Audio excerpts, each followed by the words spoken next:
I don't think that puppies and kitties are really gonna actually organize against the 1%.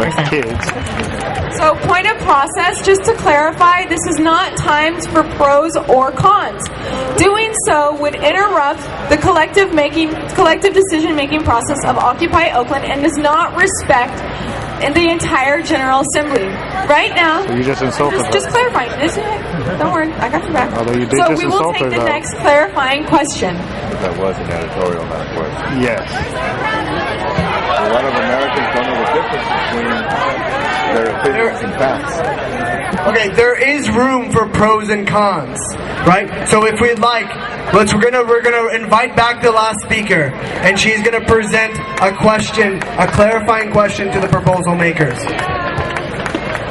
I would like a more relevant example. Yes. Sorry, that's clarifying questions. Usually begin with who, what, when, why, how, and where. You guys, again, I would appreciate it if we weren't yelled at, because when you yell at someone, they're not going to get any further in their understanding or learning. I, like you, am here to learn. Okay? So again, we're going to help her out as a community, right? We want to turn that into a clarifying question. So perhaps I could help the young lady out. Maybe her question is, what is a more relevant or applicable example?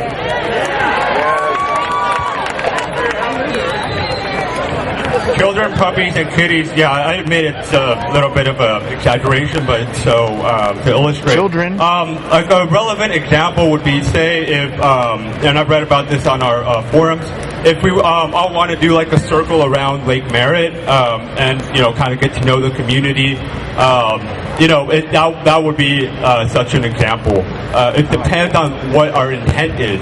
If our intent is to bridge our differences and to get to know the rest of the community, breaking windows probably isn't the best way to do that.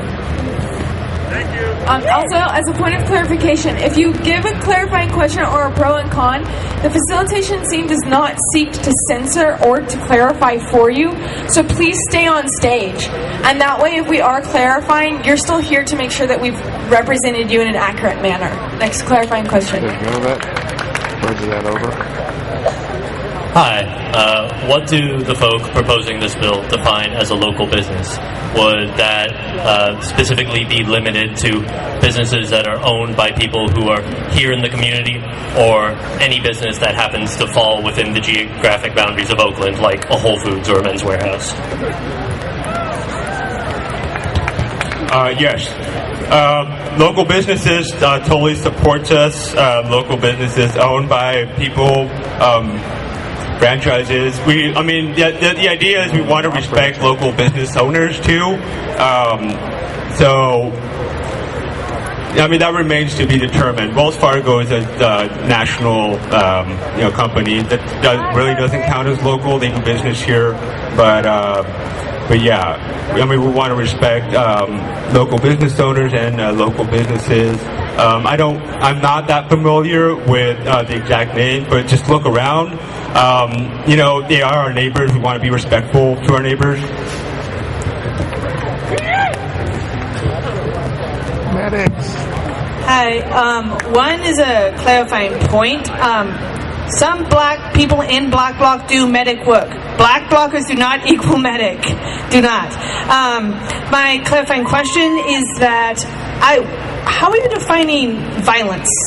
How are you defining property destruction?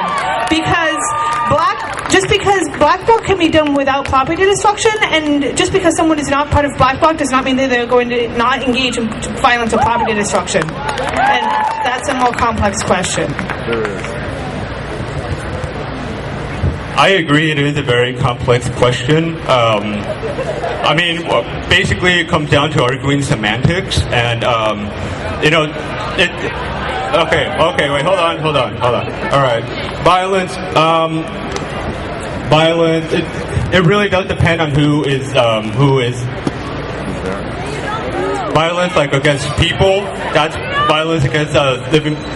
it's subjective, but what we're talking about is against property, breaking windows, defacement, graffiti, and so on. You know, it's not necessarily limited to that, but yeah, again, yeah. Okay, so to clean this process up slightly, we're going to ask to have all the clarifying questions come first, and we're going to ask the proposal makers to make notes about each question. Then that way we can answer all the questions in a fast manner all at once. That way we're not spending the whole night discussing a proposal and being unfair with this proposal as opposed to somebody else that doesn't get to continuously talk about their proposal. So next clarifying question. And additionally, the purpose of clarifying questions is to Look who's up there. gain like very specific clarifying questions. You remember, we're just going to vote on the proposal. So the proposal makers can respond to the questions, but it doesn't change the actual language of the proposal unless it goes to amendments. So keep that in mind as we're going through clarifying questions. Hi.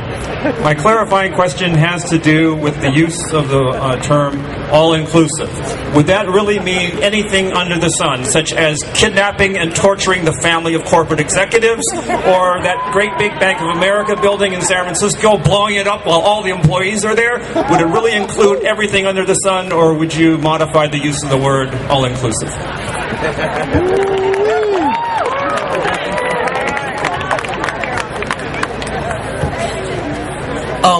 Sort of as an expansion on that question, I question when the purpose of this proposal is to make it more inclusive and keep open those kinds of tactics to some extent.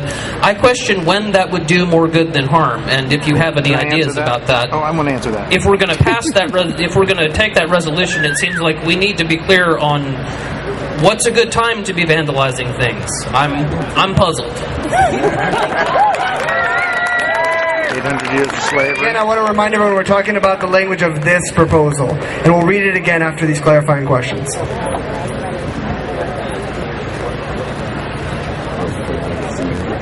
Okay, so early on in the proposal, you spoke about timing and pretty much apologized for the destruction of the local businesses and stated that the timing wasn't good. Later on in the speech, you spoke about peace.